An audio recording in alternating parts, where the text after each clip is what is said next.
Okay, let's unpack a struggle that pretty much every single person working in AI development has run into headfirst lately. I call it the goldfish problem. Or maybe, if we want to be a bit more formal, the crisis of context chaos. That is a very vivid and honestly a pretty painful way to put it. You're talking about the wall everyone hits, where we have these incredibly powerful models, LLMs, that can pass the bar exam, but, 10 minutes into a complex task, they completely lose the plot. Exactly. It's like you give them a library's worth of information, but they have no way to organize it. They either forget the constraints you gave them 5 minutes ago, or they start hallucinating details because they're just overwhelmed by the sheer volume of data. It feels like we're stuck between a rock and a hard place. Like Yeah. either starve the model of context and it's dumb, or flood it with context and it crashes, or, costs a fortune. And that's the classic dilemma of RD, right? Retrieval augmented generation. Up until now, the industry standard has been what we might call the black box approach. On paper, RE sounds great. You take your documents, chunk them up, retrieve them when needed. But in practice, it's often a mess. Right. The vector soup. That's the term I've been hearing. Vector soup is the perfect description. I mean, imagine you have a complex project. You've got PDF contracts, Python code, Slack logs, image assets. In a traditional RE setup, you take all those distinct structured documents, you chop them into tiny little text slices, and you turn them into mathematical vectors. Then you just throw them all into one massive pile. So you effectively strip away all the structure.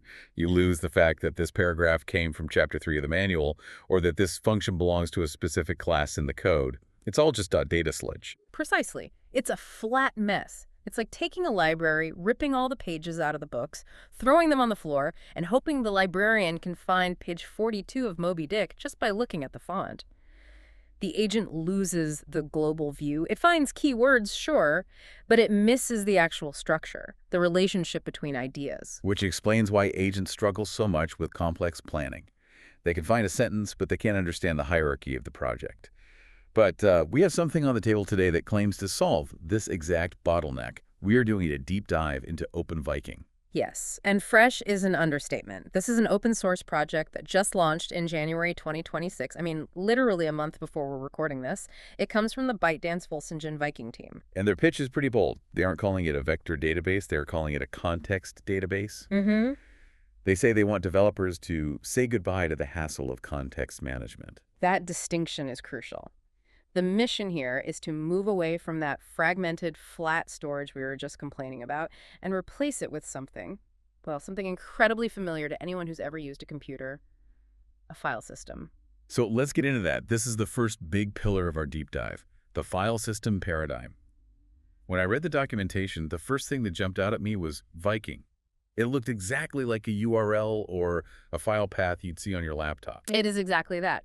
OpenViking is proposing that instead of treating AI memory as these, abstract vectors floating in the void, we should organize it like folders on a hard drive. Which seems so obvious in hindsight. Why haven't we been doing this? I mean, structure is how humans organize information.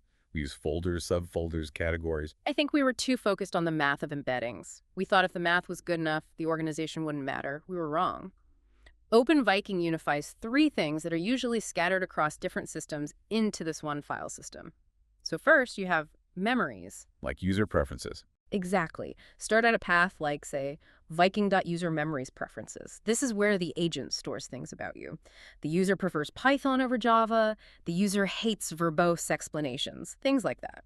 Then you have the second category, resources. Correct. Viking.resource is my project docs. This is your raw data, your PDFs, your code bases, your images. It's the stuff the agent needs to work on. And the third one, and this is the cool part for me, is skills. Yes, something like Viking.agent skills search code or Viking.agent skills generate image. Wait. Skills are stored as files. In this paradigm, yes. By treating skills, memories, and resources all as files in a directory structure, the agent can interact with them using standard logic. So an agent can literally use commands like del's to list what's in a folder or find to look for something. Precisely. Think about the difference that makes. In the old vector soup model, the agent effectively asks, give me anything that looks like X. It's vague, it's probabilistic.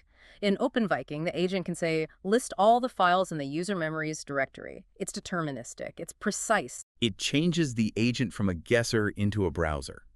It can actually navigate its own brain. Navigate its own brain is a perfect way to phrase it. It creates a structured environment where context isn't just retrieved, it's managed. And that management capability leads us directly into the second big innovation here, which is how it handles the cost and weight of information. Right, the efficiency engine. Because even if you can find the files, you can't just shove terabytes of data into a prompt window. Tokens cost money, and models get confused. The whole lost in the middle thing if you feed them garbage. Exactly. If you stuff the prompt, the model tends to forget the information in the middle. Plus, if you're paying per token, reading the entire encyclopedia every time you ask a question is a quick way to go bankrupt. So how does OpenViking handle this? This is where they introduce tiered context loading. They recognize that loading everything is a huge bottleneck, so they break every piece of context down into 3 levels: L0, L1, and L2. Okay, let's break these down. L0 is the lightweight one. L0 is the abstract. It's tiny, about 100 tokens. Think of it as a one-sentence summary on the spine of a book. It's just enough for the agent to do a quick relevance check. Is this file even remotely related to what I'm doing? Smart. So it doesn't even open the book yet. It just scans the spine. Not at all. If the L0 matches, then it might move to L1, the overview. This is bigger, maybe around 2,000 tokens. It contains the core information, the structure, and usage scenarios. So for a coding project, the L1 might be the re-ADE file or the API summary. Exactly that. And here's the key insight from the ByteDance team. For many decisions the agent needs to make, like planning out a task or understanding the architecture, the L1 is actually enough. It doesn't need to see every single line of code to know how to structure the project. That's a massive efficiency gain. You're working off the executive summary rather than the raw data. Correct. And then you have L2. The heavy lifter. L2 is details, the full original data. You only load L2 on demand when deep reading is absolutely necessary. This feels like how humans read. If I'm in a library looking for a specific answer, I don't read every book cover to cover. I scan the spines, that's L0. Then I maybe read the table of contents or the back cover, L1, and only if it's the right book do I actually sit down and read the chapter. That's L2. It is mimicking human information retrieval strategies almost perfectly.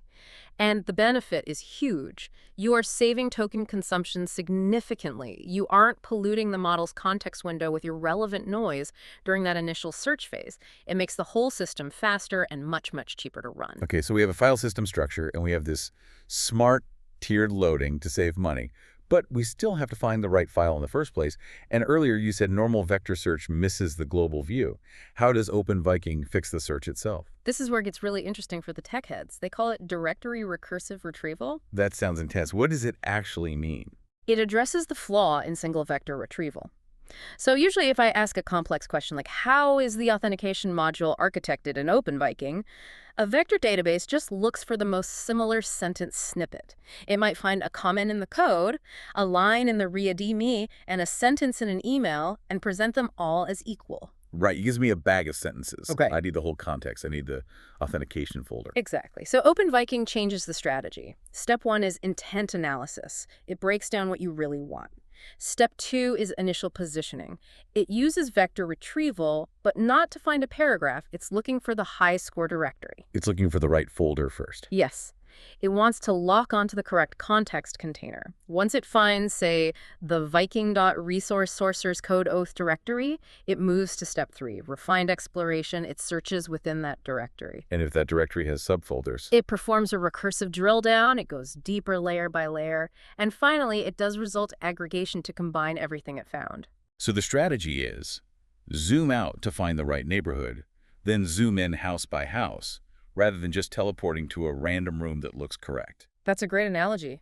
By locking the high score directory first, you ensure that the agent understands the context of the information. It's not just matching keywords, it's understanding where that information lives in the hierarchy.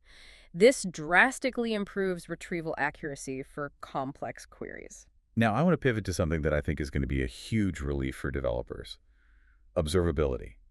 Because right now, when an agent gives you a wrong answer in a traditional RE setup, debugging it is a nightmare. It's a total black box. It is. You usually have no idea why the model picked that specific snippet of text. Was it the embedding model? Was it the chunking strategy? Who knows? But because OpenViking uses this file system, you can actually see what it's doing. Yes, they offer a visualized retrieval trajectory.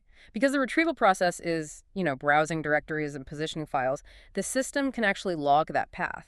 So I can look at a log and see, okay, the agent went to Viking.resources, then it went to Project A, then it opened specs.md. Exactly. You can trace the logic. If it went down the wrong directory path, say, looking into legacy code instead of production code, you know exactly where the logic failed. It turns debugging from a guessing game into an actual engineering process. That's huge. Yeah. But there's another layer to this memory aspect. OpenViking doesn't just read files, right? It writes them. This is perhaps the most forward-looking part of the whole project. Automatic session management and self-evolution. Self-evolution. That sounds like sci-fi. It's grounded in a very practical mechanism. OpenViking believes the database shouldn't be static. When an agent interacts with a user, it generates new insights. OpenViking captures those. So if I tell the agent, I prefer my code in Python, not C++A, it doesn't just use that for the current chat. No. It performs a user memory update. It compresses that conversation and actually updates the files in Viking.user memory's preferences. So next time you log in, that preference is already part of the file structure. And it does the same for itself. Yes, through agent experience accumulation. If the agent tries to use a tool and fails, or finds a particularly effective way to solve a problem, it extracts that operational tip and updates its own Viking.agent skills directory. So it's literally refactoring its own manual. Ideally, yes. The agent gets smarter with every single use, not because the model weights are changing, but because its context database, its brain, is becoming more refined and personalized. That is wild. It's like the difference between a temp worker who forgets everything at 5 p.m. and an employee who keeps a detailed journal of what works and what doesn't. And that journal is structured, readable, and editable. Okay, we've covered the philosophy and the features. Let's look under the hood for a minute. For the builders listening, what is this thing actually made of? The architecture is built for performance. It's primarily Python, about 78% of the code base, which makes sense for the AI ecosystem, but the core high-performance components are written in C++ there. That's about 21%. So it's not going to be sluggish. No, they've optimized the heavy lifting. It's a modular design, so you have separate modules for storage, retrieval, parsing, and session management. And what about the models? Do I have to use ByteDance's models? You do not. It is model agnostic. However, you do need two specific types of models to make it work. A VLM, a vision language model, and an embedding model. Why the vision model? For understanding images and content within your resources. So if you drop a chart or a diagram into the file system, the VLM helps the agent understand what it's looking at. Got it. So who are the supported providers? Out of the box, they support OpenAI, so things like GPT-4v and text embedding 3 large. And of course, they support Volcengine, which uses the Dubao models. And reading the docs, it seems like they recommend Volcengine for cost. They do. They position the Dubao models as a low-cost, high-performance option, which is pretty standard for a tool released by that team, but switching is trivial. Yeah, I saw that. It's just a configuration file, right? Yeah. ov.conf. Exactly. You set your environment variable to point to ov.conf. Inside that file, you just change the provider string from OpenAI to Volcengine, or vice versa, and swap your API keys. It's very plug and play. And for installation? Standard Python workflow. Pip install OpenViking. You just need Python 3.9 or higher. It really seems like they are trying to lower the barrier to entry here. That is the goal. By open sourcing this, they are trying to standardize how agents handle context. They want to replace all the custom spaghetti code memory systems everyone is building from scratch with a standardized context database. So let's zoom out. What does this all mean for you, the listener? We've gone from context chaos to this structured, self-evolving system. I think if we connect this to the bigger picture, it represents a real maturity step in AI development. We are moving out of the chatbot phase. A chatbot just reacts to the last thing you said. OpenViking is building the infrastructure for agents. An agent being something that can plan, remember, and execute over time. Correct. To have a true agent, you need persistence and structure. You can't build a complex skyscraper on a foundation of loose gravel. You need a blueprint. The file system paradigm, that Viking protocol, is that blueprint. It gives the agent a reliable mental model of its world. And it makes the agent transparent. I think that's the part that sticks with me. The ability to see the retrieval trajectory means we can finally trust these things a bit more, or at least understand why we shouldn't. Trust requires observability. If you can see the file path the agent took to get an answer, you can verify it. If it's just a vector score from a black box, you're flying blind. Plus the self-evolution aspect, the idea that my agent today is worse than my agent tomorrow purely because it learned from our interaction. That's powerful. It shifts the burden of improvement from the developer to the system itself. Instead of you constantly tweaking prompts, the system is tweaking its own memory files. That's a fascinating shift. OpenViking, launched just last month, really seems to be pushing the envelope on what memory means for AI. It absolutely is. I want to leave you with a thought here. We talked about how the agent can update its own skills and memories by writing to these files. Yes. If OpenViking allows an agent to treat its own memories and skills as files, it can edit, organize, and delete. Are we witnessing the first step toward agents that can refactor their own personalities and capabilities without any human code changes? I mean, if an agent decides a certain skill file is obsolete and deletes it, have we given it a form of autonomy we haven't fully considered yet? That is a profound question. When memory becomes a file system with write access, the definition of programming starts to blur with learning. If the agent can rewrite its own skills directory, it is, in essence, reprogramming itself based on experience. Something to mull over. If you want to build your own agent brain, check out the OpenViking GitHub repo. The documentation is all there, and the community is growing. Definitely worth a look. Thanks for diving deep with us today. We'll see you on the next one.